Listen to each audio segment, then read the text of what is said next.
Hey guys, it is Kevin coming to you from Penang, Malaysia. That's where I live now. And it is a Sunday morning and I'm out for a walk. I'm out to do some different chores and things. So, good morning. One thing that's really cool here, people are super friendly. People you don't know, just say hi, smile, wave. I love that. Today I'm just gonna throw a bunch of little clips together, a bit of life, just to show you some scenes of where I live. I live in a neighborhood called Batu Ferringhi, which is on the north, kind of west part of Penang Island. And it's there's not much here. I don't live in the city. The city's called Georgetown. That's a few kilometers away. Yeah, I'll show you some of the sights and scenes here. Again, not a lot. This is where I live. We do travel into the city quite often. It's pretty easy to get there. All right, let's take a look around. So I'm in Batu Ferringhi now, and I live up this way towards the mountain, which is also where my school is. And this entire area here, this green you see, was a community. Up until a few years ago, this was all a kind of a village here. And if you go back on Google Maps, back towards like 2013, I think is the earliest Google Street View they have of the area. This was a bit of a thriving little community. There's some remnants of it left now. And then you can see a lot of where it was. One unfortunate piece of life here is that there's trash everywhere. People have no problem with just throwing trash everywhere, which really sucks. But you can see here where there once were roads that go now into, it's just all overgrown. But yeah, so this part of the island, apparently what had happened is that when Georgetown and parts of Georgetown got UNESCO World Heritage status, all of the energy into attracting tourism and infrastructure and all that was put there. Not attracting infrastructure, improving infrastructure. And this area was kind of forgotten. Here was an old place called Daya Beer Bar. Long since abandoned.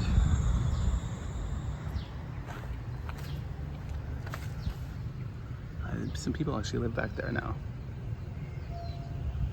Interesting, right? All right, let's keep on going. But there are parts of this community, of this neighborhood, that are definitely very active. No doubt about it. It doesn't all look like this. Hey guys, it is Kevin here in Penang, Malaysia.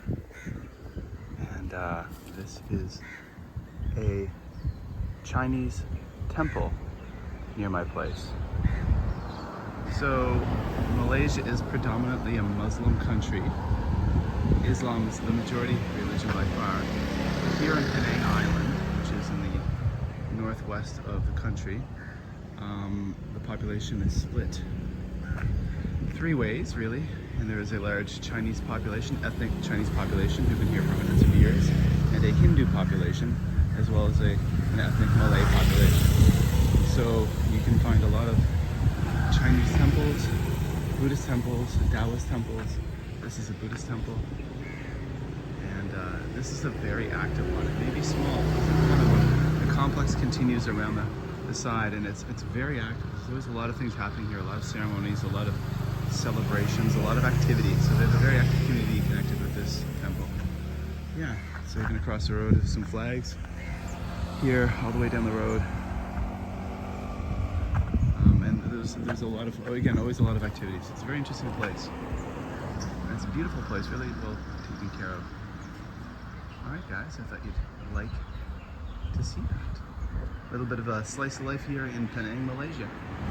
All right, guys, so now I'm walking through part of what is the night market, but it's not night, so a lot of the shops aren't open yet. A lot of gift shops and restaurants. It's still pretty early. It's before 10 o'clock in the morning. I mean, I guess that's really not early, but early for this place.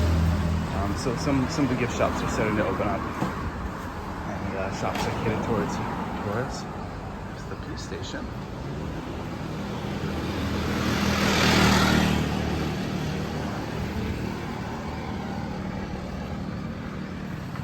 So I'm out on a mission now, actually, to go to kind of like a home center place to buy gardening supplies.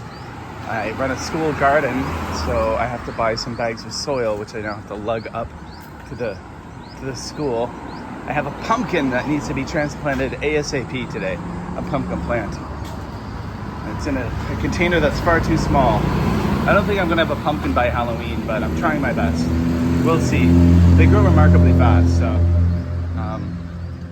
But yeah, it's a pretty run down, look at a place called the Padua Inn Hotel. That's a hotel. Check this out, guys. There we go. There's a fire hydrant in Penang, Malaysia. And that looks pretty different, doesn't it? All right, guys. So last little clip in this video today. I'm also gonna be making an abandoned building video for you guys. This is kind of in Batu Ferringhi, one of the kind of little hubs. There's a very busy restaurant here normally in the afternoon. There's a lot of restaurants, and they all open up in the afternoons and evenings, but that's where we have our McDonald's. It's a full-on McDonald's here and a Subway, which makes life pretty good for us Canadians, or Japanese, as the rest of my family is. There's a lot of fantastic food stalls all around here. This Petronas restaurant up the road here, amazing restaurants where I love to go and eat. And I'm on my way to a place called Mr. DIY, which is very similar to a Japanese Daiso to get those things. And a lot of restaurants and stuff in here too. KFC over here too as well. So it's not all like that abandoned place. So this is the kind of a little hub where we hang out at sometimes. There's also a Hard Rock Cafe. There's an advertisement for it over there. All right, guys, well, that's it for me, Kevin, here in Penang, Malaysia. Thank you guys for watching. Check all the links below, of course. Check out my podcast, the Just Asia podcast, weekly episodes where I interview cool people from Japan, in Japan, and around Asia doing neat things. Links are all below, okay? You can find us on any podcasting space, Spotify, Apple, Amazon, Google, you name it. All right, guys, take care and have an awesome day.